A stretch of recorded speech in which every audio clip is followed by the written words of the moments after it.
L'énergétique, on en parle beaucoup, mais la comprend-on vraiment? Entre croyances, idées reçues et véritables pratiques, il est parfois difficile de s'y retrouver. Énergétique est un espace pour explorer, comprendre et questionner. Ici, on démystifie l'énergétique, on apporte des clés de compréhension et on met en lumière des pratiques, des approches et des praticiens. Tout ceci sans dogme, sans promesses magiques, avec curiosité, ouverture et discernement. Alors, bienvenue dans Énergétique. Salut Tiana! Bonjour Laura. Bonjour à tous! Bienvenue dans le podcast Énergétique. Aujourd'hui, on est ensemble avec Tiana pour vous parler de la voix. La voix qui est le miroir de nos émotions, de notre état énergétique et surtout de notre état intérieur. N'est-ce pas Tiana? Absolument. Alors pour commencer, dis-nous comment tu te sens? Super bien, un peu stressée quand même parce que c'est la première fois que je fais ça, mais très heureuse d'être ici. Bon. Alors je suppose que vous ne connaissez pas Tiana, en tout cas pas autant que moi, parce qu'on se connaît quand même depuis quelques années maintenant. Oui. Donc je vais la laisser se présenter un petit peu. Super. Eh bien, moi je suis Tiana, donc coach vocal. Je propose des cours de chant et bien plus que ça. Je propose aux personnes d'aller bien au-delà de la pratique du chant. La pratique du chant. Je fais du coaching. L'idée est de reconnecter les personnes finalement à leur voix intérieure, mais à leur voix V-O-I-E exactement. Parce qu'à travers la voix, il y a plein de choses qui émergent quand on commence à laisser sortir. Ça va être très intéressant d'en parler aujourd'hui donc. Totalement.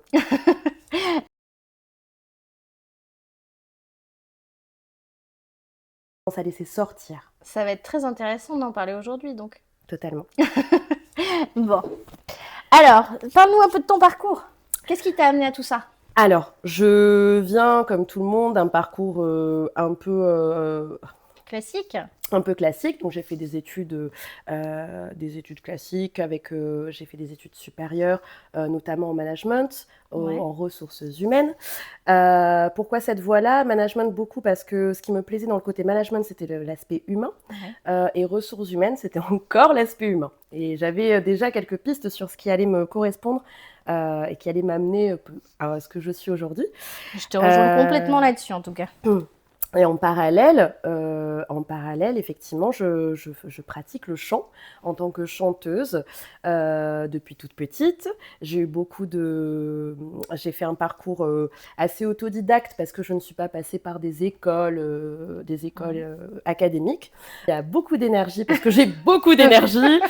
Et on va ressauter dans mon parcours, juste faire un petit clin d'œil à mon parcours professionnel puisque ces dernières années, j'ai été dans des postes d'encadrement dans une grande enseigne multinationale où effectivement il fallait développer beaucoup d'énergie et autour de l'humain, donc la gestion humaine, gestion d'équipe, des gestions de conflits. Voilà, j'ai encadré des personnes, je les ai coachées, je les ai amenées à se développer, à s'élever professionnellement. Voilà. Génial. Et du coup, qu'est-ce qui a été le déclic pour toi? Le déclic a été alors au moment du Covid. Eh bien, cette grande pandémie, pour moi, a été assez révélatrice finalement d'un questionnement sur le sens que l'on pouvait apporter à nos vies. C'est-à-dire que je me suis dit, ok, là j'ai tout ce qu'il faut pour être heureuse, mais il me manquait quelque chose. J'avais presque un vide intérieur. Et je me suis dit, mais quelque chose m'appelait déjà depuis longtemps. Et c'était cette carrière musicale finalement.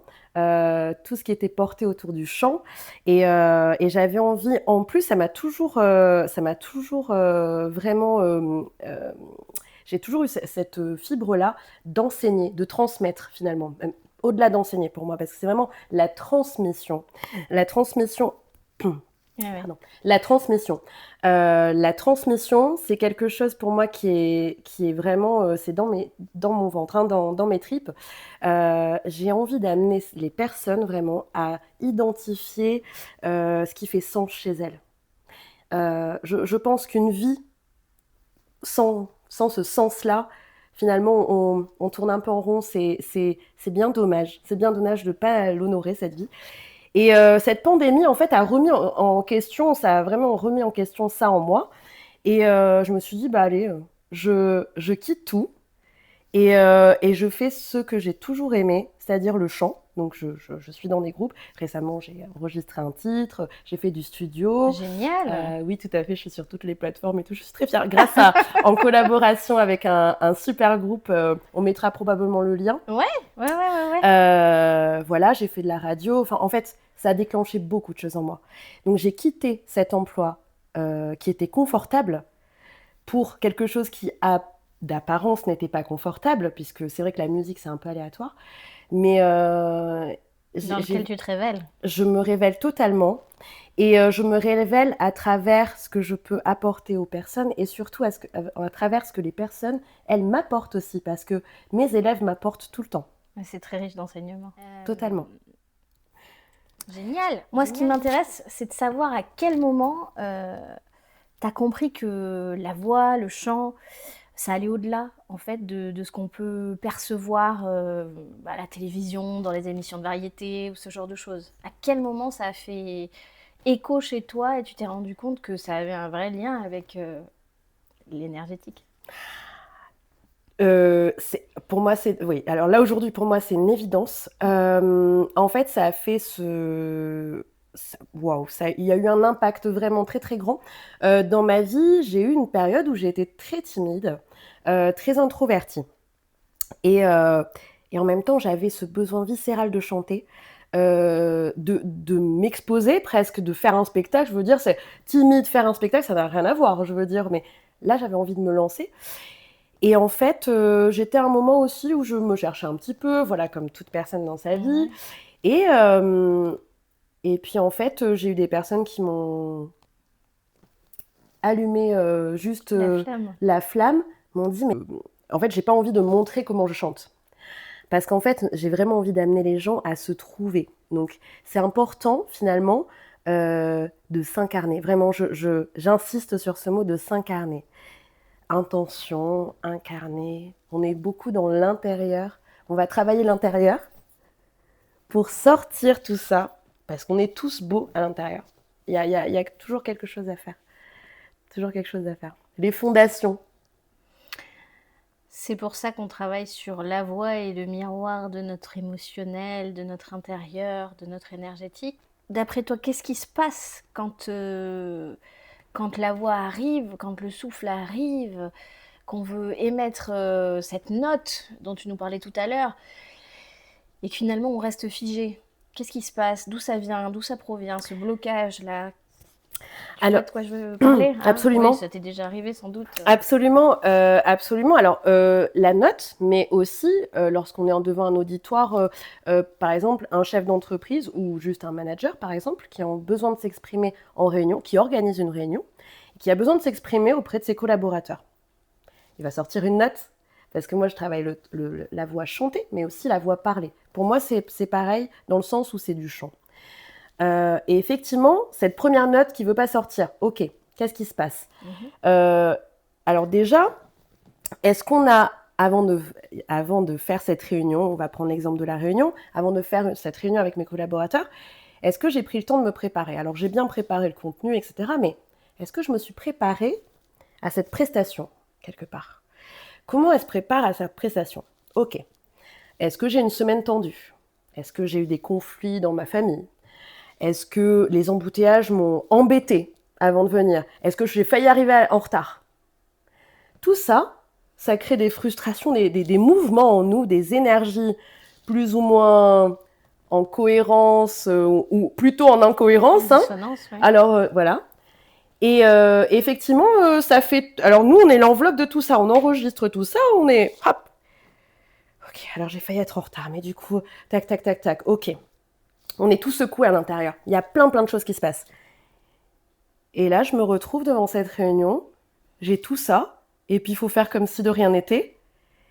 Est-ce que j'ai pris le temps juste avant d'analyser et de pouvoir stabiliser tout ça? De poser mon sac à dos, en fait. Et la préparation, pour ça, elle est importante. La mentalisation, elle est importante. Et c'est pour ça que c'est important d'identifier, voilà, là où je voulais en venir, d'identifier ce qui nous bloque. Cette énergie. Ok, sur quelle énergie maintenant je mets mon pied? Sur quelle énergie maintenant je me focalise? Une fois que j'ai un petit peu identifié, sur quelle énergie je vais me focaliser? l'énergie de cet élan, ok? Donc on oublie ces embouteillages qui ont failli me mettre en retard. Ouais. On oublie qu'en fait on n'a pas mis le stabilo au bon endroit pour mettre en avant, voilà. On oublie qu'effectivement on s'est fâché avec sa femme, avec son mari. Bon, voilà. On se met dans cet élan, on se canalise dans cet élan. Donc on va expirer, on va souffler, on va se centrer, on va s'ancrer dans le moment présent et on va se mettre dans ce petit bateau vers cette énergie. Les rideaux s'ouvrent et on y va, on commence cette réunion. En fait, là où je veux en venir, c'est que les blocages, il faut savoir quand on a des prestations comme ça orales, et on en a beaucoup, hein, notamment dans le monde professionnel, parce que c'est vrai qu'on doit porter des fois des carapaces, on doit porter une posture, mais c'est aussi une forme de carapace parce qu'on ne peut pas se dévoiler vraiment tout à fait comme tel que l'on est. Parfois, ça peut être professionnel, voilà, ça peut être plus délicat. Il faudrait vraiment réussir à analyser, de prendre 5 minutes. Ça ne prend pas beaucoup de temps, mais juste 5 minutes. Ok. On médite un petit peu sur ce qui nous a embêtés juste avant cette réunion. Ok. On les focalise, on les met dans un petit sac à dos, on les pose à côté, et puis là, on mentalise tout, on laisse circuler l'énergie. Une fois qu'on a tout rangé, on a tout enlevé, là, il y a déjà plein d'air, là, on a fait le vide, on va pouvoir faire circuler tout ça. Et là, on rentre dans cette phase de, ok, là, on a quelque chose. On a un canal, là, la nouvelle énergie, cet élan, pour faire cette réunion. Je suis toujours sur cette réunion avec les managers, et là, bonjour. Cette réunion va porter sur, et puis là on déroule, et on y va. Donc pour toi, c'est vraiment psychologique ou ou ça peut être finalement des blocages énergétiques? Alors, forcément qu'il y a un peu des deux, mais je pense qu'il ne faut pas le subir, et je pense qu'on peut même agir de manière à... On ne peut pas les effacer, mais par contre, on peut en faire autre chose que les subir. Voilà. On va pas subir ce sac à dos. Ok, il est lourd, mais ce sac à dos, je peux l'enlever. Et puis, à force de l'enlever, d'avoir cette facilité de l'enlever, finalement, on arrive à se dire, ouais, finalement, c'était qu'un sac à dos. Et petit à petit, on s'allège. Parce qu'en fait, on relativise, on se dit, mais c'était qu'un sac à dos. Et petit à petit, ce sac à dos, il devient de plus en plus petit. Et on se disait, on finit par se dire, c'est qu'un sac à dos. Vraiment, c'est qu'un sac à dos. Concrètement, en coaching, comment tu fais pour faire passer ce message-là à tes élèves? C'est pas évident quand même, parce que là, on t'écoute, moi, je comprends tout ce que tu me dis, je suis parfaitement d'accord avec toi, je sais qu'on peut le travailler, j'ai déjà pu expérimenter avec toi en plus. C'était très bien d'ailleurs.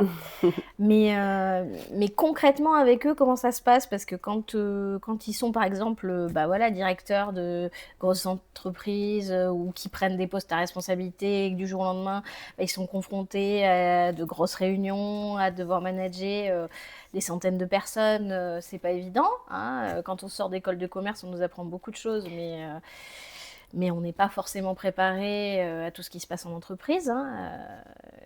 Comment tu fais concrètement? Alors déjà, vraiment, cet ancrage à soi, cette reconnexion à soi, elle est fondamentale. Okay. Donc, il y a cette grosse partie qui est fondamentale et sur laquelle il y a beaucoup de choses qui ressortent. Vraiment, c'est une étape, il y a beaucoup, beaucoup de choses qui ressortent. Et donc, là, on va vraiment travailler cet ancrage. Donc, finalement, reprendre conscience, ok, il y a un sol sous moi. J'ai des jambes. Alors, ça peut paraître très, très, très, très bête et très anodin, mais c'est comme respirer. C'est très bête et très anodin, mais c'est un miracle de respirer. C'est un vrai miracle. Et il y a plein de choses qui se jouent. Donc, pour reprendre ce que je disais, on va partir vraiment sur l'ancrage, la conscientisation de soi, se reconnecter à soi.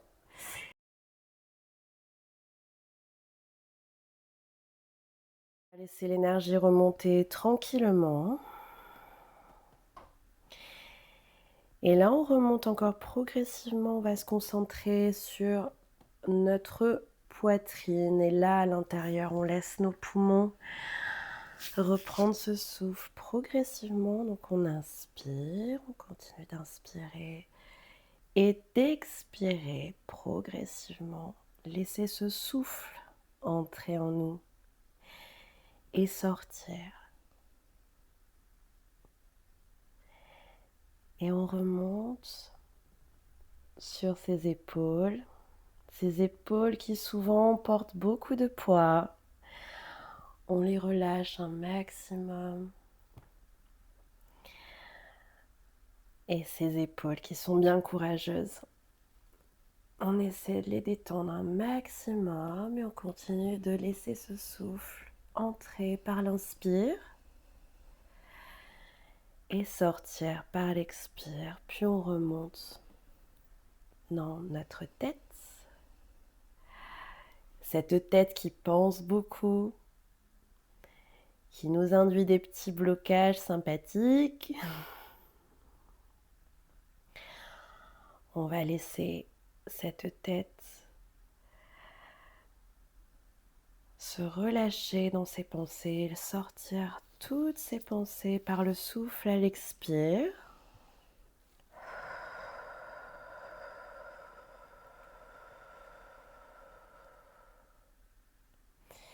Et on inspire un bon bol d'air frais.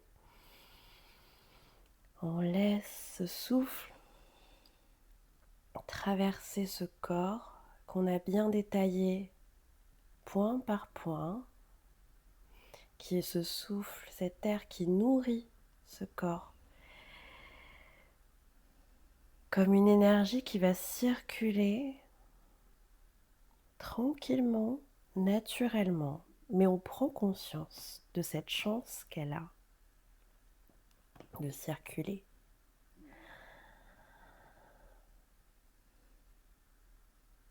Et là, on va ouvrir les yeux quand vous êtes prêts.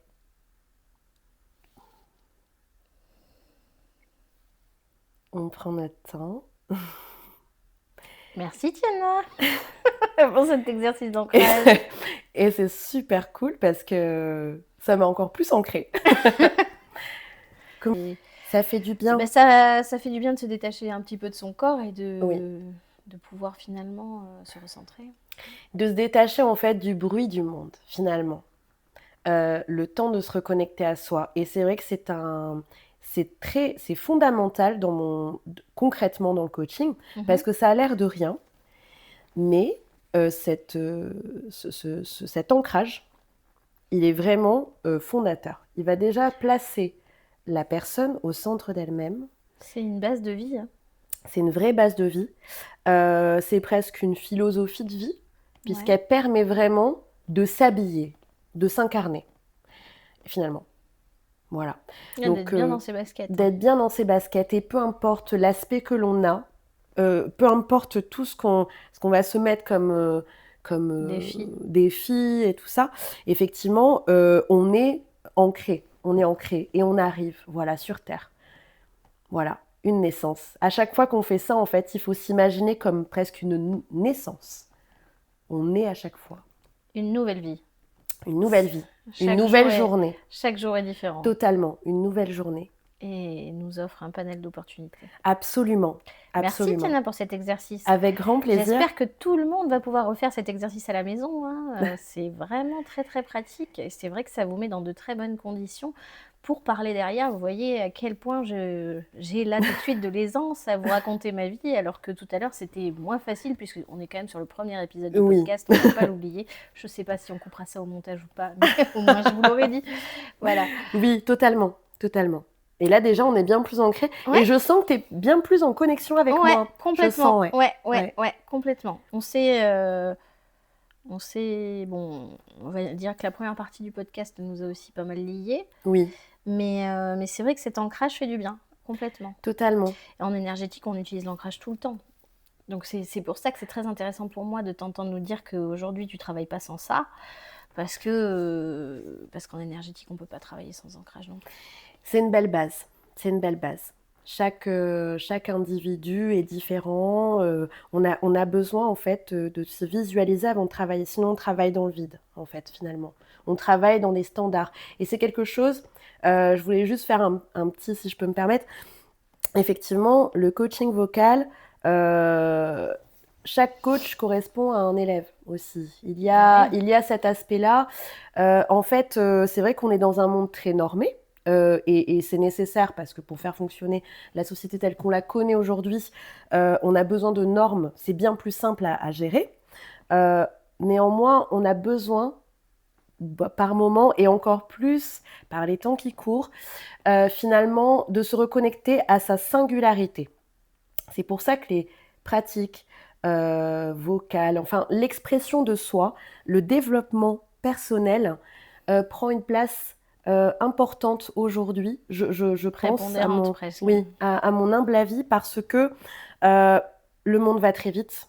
Tout va très vite, tout va tellement vite qu'au final, et puis on a beaucoup de normes, on est très normé, et donc on a besoin à un moment donné de se dire, ok, mais je suis où? Stop, stop, stop.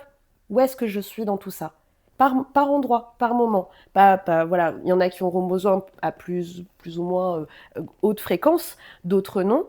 Mais c'est important d'avoir ces soins, finalement. C'est un vrai soin que je propose, un vrai soin, finalement, de se reconnecter à soi, puisque on a sa singularité, faut vraiment pas l'oublier, puisque voilà, on arrive sur Terre, on a ce chemin, et on peut pas avoir la vie d'un autre. Donc en fait, cet ancrage, pour moi, il est fondamental, il est incontournable, totalement.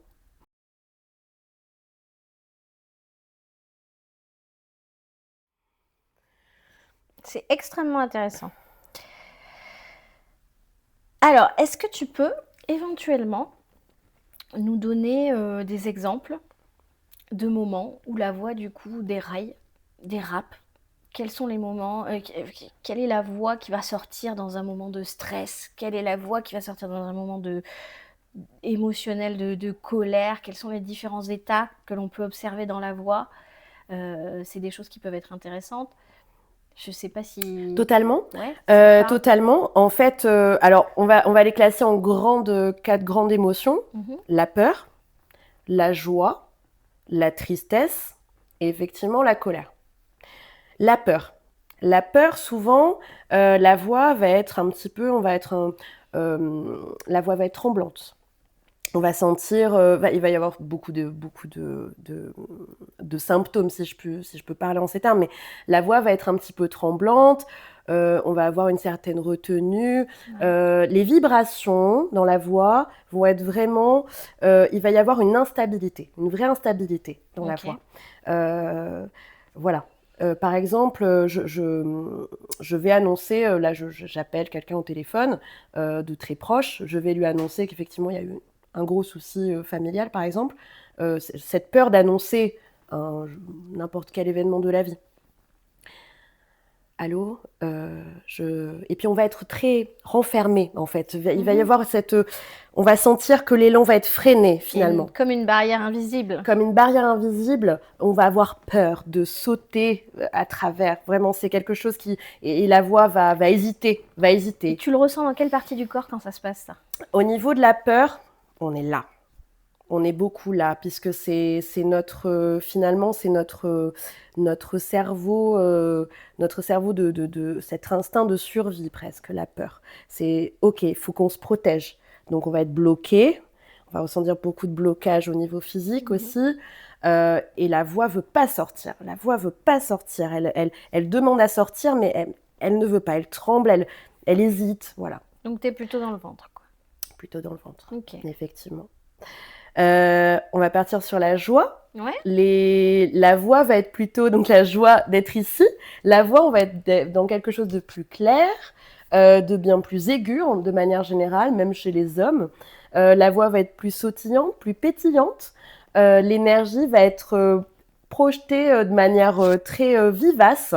Et voilà, moi par exemple, je suis très heureuse d'être ici. Et effectivement, l'énergie va être très rapide, très. On sent même le chant dans ta façon de parler, de t'exprimer. Totalement. Là. C'est presque chanté, quoi. Absolument, on est presque dans le chant. Mais la voix parle. Par exemple, je suis très contente et c'est quelque chose de très intéressant parce que la joie nous porte très haut. Très, très haut. Du coup, tu le ressens dans quelle partie du corps, là ? Alors, la joie, on va plutôt être... dans les aigus, on monte plutôt dans la tête, en fait, voix de tête. Mais c'est un peu plus complexe que ça quand même. Mais quand on est dans les aigus, on est plutôt dans... Voilà. Et puis, on se comporte aussi, la posture, elle est bien plus... ouverte. Bien plus ouverte. On va avoir des gestes bien plus ouverts. Non, mais j'ai hâte d'aller à Aqualand. Enfin, j'ai hâte d'aller dans ce super cinéma. J'ai trop hâte de découvrir ce restaurant. Non, mais oui, carrément, on y va, quoi. Voilà. Ouais. C'est quelque chose où on est vraiment ouvert. Voilà. Et on est ouvert. Ça se sent dans la posture aussi. Oui, mais je pense qu'on est situé plutôt vers presque le plexus solaire. Ouais. Quelque chose du cœur. Ouais. Ok. J'ai dit la tête tout à l'heure. D'accord. Ok. Et ça se passe comment pour la colère ? La colère, là, on va avoir une voix bien plus basse, bien plus grave, puisqu'on veut poser une intention, des limites. Donc là, effectivement, quand on va être dans la colère, alors là, on va poser des limites. Alors admettons, je veux poser une limite à quelqu'un, je suis pas d'accord. La voix, elle est bien plus grave. On va être moins chantant. Et effectivement, là, je suis d'accord avec toi, mais on va dire que je ne suis pas d'accord avec une idée. Non, là, je ne suis pas d'accord. La voix va être bien plus fermée. On va être dans des tons graves parce qu'en fait, quelque part, ce ton grave, il est un ton... il permet d'alerter son interlocuteur de la fermeté, en fait. J'ai l'impression que c'est cadré aussi. Très cadré. Oui, totalement. C'est comme ça que je le perçois. Et je pose mes limites. Non, je ne suis pas d'accord. Alors, on n'est pas obligé de hurler forcément, mais effectivement, non. Là, je ne veux pas. Non. Okay. Et il y a quelque chose... Alors, on va être aussi dans le ventre, mais là, on va être vraiment dans quelque chose de presque primaire. Hein. Non. Un non. On s'impose. Et effectivement, là, on a un ancrage. Souvent, on va aussi s'ancrer au niveau des jambes. On va s'ancrer au sol parce que là, on va affirmer un état. Voilà. Je ne suis pas d'accord. Ok. Et puis, la tristesse. Alors, la tristesse, effectivement, là, on va peut-être avoir la voix qui va couper par endroits. Parfois des chats dans la gorge parce que là ça arrive pas, c'est noué ici. Là ici tout est noué. D'accord. Donc ça passe par la gorge. Ça passe par la gorge effectivement, c'est parce que effectivement là les mots ne veulent pas sortir parce que c'est tellement grand la tristesse. Elle va nous procurer des pointillés. Il y a quelque chose il y a du vide émotionnel. On n'arrive pas on est un peu perdu. Pour toi, la vibration est énergie ou pas ? Totalement. D'accord. La vibration, c'est une énergie. C'est une énergie, effectivement, parce que c'est pour ça que c'est une énergie. Et aussi, en fait, elle est énergie de base. Effectivement, ça va nous traverser. Ça va nous traverser. L'énergie de la tristesse, l'énergie de la colère, l'énergie de la joie, elle nous traverse. Et après, il y a l'intention. Ok, elle nous traverse, mais qu'est-ce qu'on en fait ? Est-ce qu'on la garde en nous ? Ok, la tristesse, qu'est-ce que j'en fais ? L'intention, est-ce que je la garde en moi ? Ok, ou est-ce que j'essaie d'en faire quelque chose ? Est-ce que je veux la sortir pour la sublimer ? C'est souvent ce qui est proposé par l'art. La tristesse, elle a fait de magnifiques œuvres parce que l'intention donnée par un écrivain va être de la transcrire en une œuvre écrite, et on va sortir cette émotion-là pour la transcrire en une œuvre écrite. Un chanteur va le transcrire par le geste vocal. Et Et la vibration, quand on parle de vibrer sur je sais plus le terme, la même longueur d'onde. Oui. J'aime beaucoup ce terme. La même longueur d'onde. En fait, pour avoir la même longueur d'onde, déjà, il faut que chacun, alors toi et moi par exemple, nous sommes ancrés toutes les deux là, puisque nous avons fait cet exercice d'ancrage. Nous restons ancrés plus ou moins longtemps dans cette énergie d'ancrage, dans cet ancrage. Et puis, la même longueur d'onde, c'est OK, ce que tu dégages, l'énergie que tu dégages va entrer en contact avec moi, c'est ce que j'entends par là, en contact avec moi.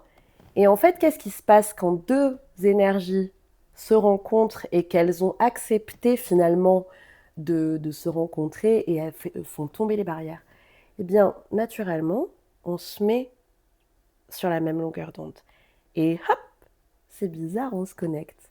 Parce qu'en fait, je pense qu'on est les gens qui arrivent pas à s'ancrer, en fait, elles vont avoir cette difficulté à se connecter. Oui, communication, et moi je vais appeler ça à se connecter à l'autre. Et effectivement, ça va être, moi quand je suis sur scène par exemple, pardon pour le micro, quand je suis sur scène, je ne peux absolument pas communiquer avec mon public, je peux rien dégager si je ne suis pas ouverte, si je ne suis pas ancrée en moi et si je ne suis pas ancrée dans l'instant présent. Et cette énergie-là, elle va permettre, en fait, je vais dégager une énergie qui va me permettre en fait de m'ancrer à ce public. Et pourtant, il y a beaucoup d'individualité, hein, mais hop, je vais m'ancrer et je vais me connecter et tout de suite, il se passe quelque chose. Quand on n'est pas connecté à soi, je pense qu'on ne peut pas arriver à ces miracles-là de connexion et de se mettre à la même longueur d'onde. Après tout ce que tu nous as dit sur l'ancrage, je veux bien te croire.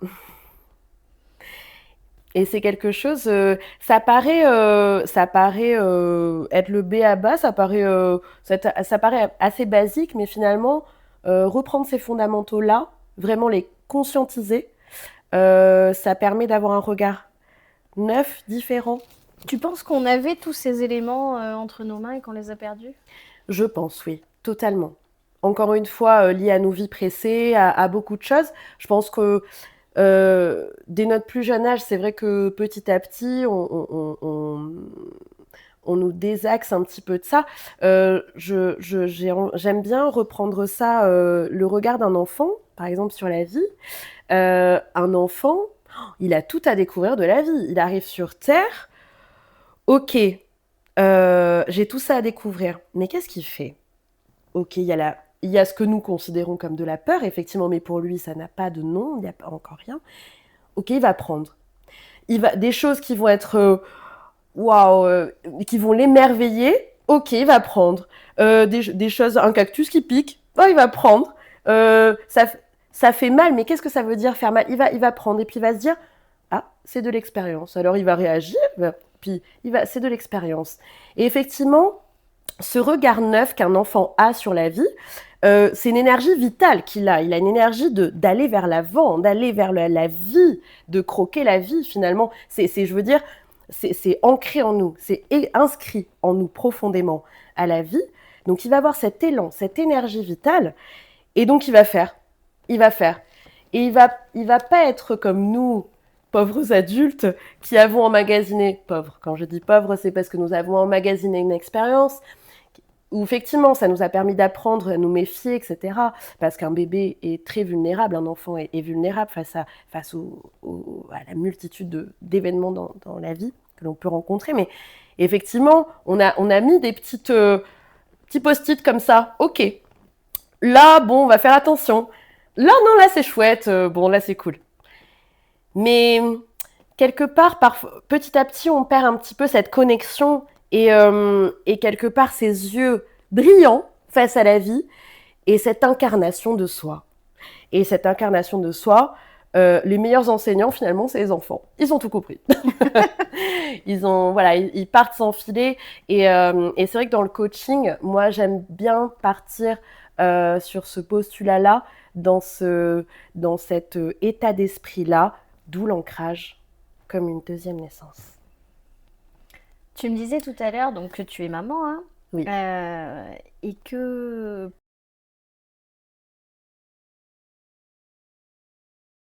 Alors, je pense de plus en plus, je pense puisque j'apprends à être maman finalement, hein, je on n'a pas la science infuse. Et bien, déjà il y a beaucoup d'écoute, c'est-à-dire que j'essaie d'être au maximum à l'écoute de mon petit. Hem, j'ai bien sûr les standards qui voilà, les vaccins, tout ça, mais j'essaie de pas le rentrer trop vite dans les normes. J'essaie d'être plutôt à l'écoute de son être. Déjà, il y a une vraie analyse de ce qui potentiellement peut ressentir, en essayant de ne pas avoir trop de préjugés, en laissant ma propre expérience de vie de côté. Je les garde pour les grosses préventions de sécurité, etc. Mais par contre, j'essaie vraiment d'analyser ce qu'il est et je l'accompagne.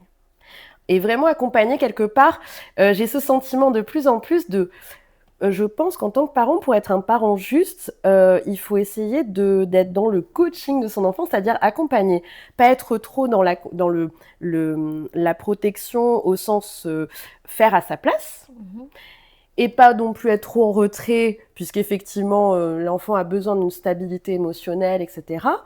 Être vraiment de, ok, tu veux partir dans cette flaque d'eau? Très bien, allons-y. Je t'accompagne si jamais, bon, mais j'ai les affaires de change, etc. Mais allons-y, voyons. Ah, tu es tout mouillé, c'est quoi être mouillé? C'est quoi être tout sale et plein de gadou, de boue?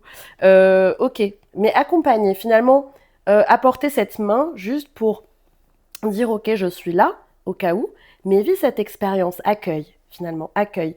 Et après, ça permet effectivement, je le vois sur mon petit, euh, un réel éveil, finalement, un éveil, et, euh, et on apprend bien mieux, finalement, quand c'est nous qui on apprend de ses erreurs au final, enfin de ses erreurs, j'aime pas trop ce terme, on apprend de ses expériences, j'aime pas du tout ce terme même, ses erreurs. Je trouve que c'est très culpabilisateur de cette expérience. On expérimente tout le temps. Et de bébé à toute la vie. Et je pense qu'on peut résoudre des problèmes intérieurs toute sa vie. Il s'agit d'une question de volonté. Moi, ce qui m'intéresse par rapport à ce que tu viens de dire, là, justement, c'est aussi vraiment de mettre en lumière. Bon, tu connais ma profession, je suis énergéticienne. Aujourd'hui, moi, quand j'entends que tu dis qu'il faut quelque part se réaligner, se recentrer sur soi-même et qu'on ait son propre moyen de guérison, en fait, ça fait écho à mon métier où les gens pensent toujours ah les énergéticiens sont des magiciens, des pseudo-magiciens, des sorcières, etc., etc. Alors qu'en fait, notre métier, c'est plus de réactiver les capacités d'auto-guérison du corps qu'autre chose, en fait. Bien sûr. Donc, tu es d'accord avec ça? Ah mais absolument, absolument. Et moi, c'est au travers du chant, parce qu'en fait, c'est au travers du travail vocal, en fait, puisque ça passe, le souffle passe par tous les aspects du corps. Et donc, on est obligé de passer par la visite de la maison, la visite de ce corps que l'on a oublié d'incarner, que l'on a oublié, qu'on a mis sur pause à un moment donné, cette expérience d'incarnation. Pour différentes raisons. Et pour différentes raisons. Et en fait, ce travail vocal, quelque part, propose à la personne de se réaligner parce qu'elle est capable de ça, en fait. On a ça en nous, on a ça en nous, voilà. Et pour finalement un bien-être quotidien, en fait, vraiment. On peut après comment dire, le démultiplier dans différents domaines, le répartir dans différents domaines de sa vie, après le réutiliser, oui, totalement. Totalement. C'est une autre vision, finalement, de la vie. Ça ouvre le regard vers autre chose. Et non, on n'est pas des magiciens. Non, non, on est vraiment plus euh, voilà, vers ce travail de cet élan. Voilà.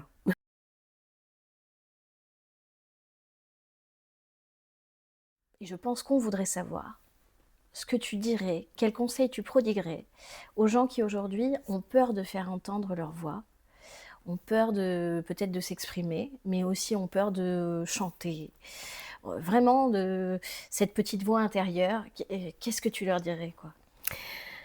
C'est une très belle question. Je vais faire un petit arrêt sur mon parcours personnel. En fait, j'ai encore aujourd'hui, quand je monte sur scène, etc., j'ai toujours ce trac. Je pense qu'on s'en débarrasse jamais. Et pourquoi j'ai ce trac? Parce qu'en fait, on est très influencé par le regard de l'autre. Et moi, la première. C'est pas parce que je suis une professionnelle que je ne suis pas. Voilà. Et même les plus grands artistes mondialement connus l'ont toujours. Euh, et j'ai compris en fait quelque chose d'assez fondamental et fondateur finalement dans cette réincarnation de soi, euh, que je résumerai en une phrase. La validation de soi, en fait, par les autres, c'est un bonus. Euh, je pense que vraiment, quand on a compris ça, en fait, on se permet d'exister tel que l'on est. En fait, on n'a pas besoin de validation finalement des autres pour exister, je pense, parce que voilà, on est là. On a et c'est ça qui m'a toujours poussée, et même aujourd'hui, lorsque j'ai ce trac, c'est ça qui me provoque cet élan et je me mets dans cette énergie de je me lance sans filet. J'arrête de regarder, en fait, j'arrête de regarder ce que les autres pensent de moi, je fais. Et en fait, je passe de cette peur, encore une fois, on en parlait tout à l'heure, de cette peur, de cette énergie de peur, à finalement l'action. Et en fait, quand on acquiert vraiment cet élan, juste ça, c'est vraiment cette petite boîte de survie en fait qui amène à la vie. C'est un bouton. Un bouton qui amène à l'élan vital, vraiment. C'est ça, c'est un vrai bouton. En fait, quand on le trouve en soi, parce qu'on a fait ce travail-là, on le déclenche à n'importe quel moment de notre vie et tout redevient plus clair, tout redevient bien plus fluide et on aborde la vie, je dirais pas sans peur, mais on se dit ouais ok, d'accord, c'est une peur, mais c'est pas grave, on y va, on mesure, on y va, tac. Et là on y va quoi. Et c'est ce que j'ai envie de transmettre en fait finalement dans mon coaching, c'est tout ce travail-là que j'ai envie d'accomplir en fait avec mes coachés. C'est ça, voilà. Et vraiment, quand je suis sur scène, j'oublie totalement, j'écarte tous ces brouillards de pensée où je me dis, ok, ce regard j'ai pas besoin d'être validée, c'est bon, stop, tchac, on y va. Voilà, tout simplement. Ok. C'est hyper intéressant. Tu vas pas nous dévoiler tous tes tips aujourd'hui parce que sinon, ça pourra toujours faire l'objet d'une prochaine émission. Absolument. Et puis en plus, on va laisser la magie opérer lorsque tu es en cours avec tes coachés, justement. Merci beaucoup, Tiana. Merci à toi pour cette invitation. Ça nous a fait très plaisir de te recevoir chez Énergétique.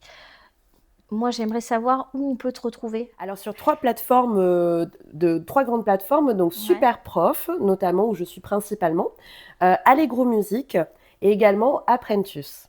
Tu es sur Instagram aussi, je crois. Et je suis sur Instagram au nom de Aura de la Voix. Aura de la Voix, notez-le bien.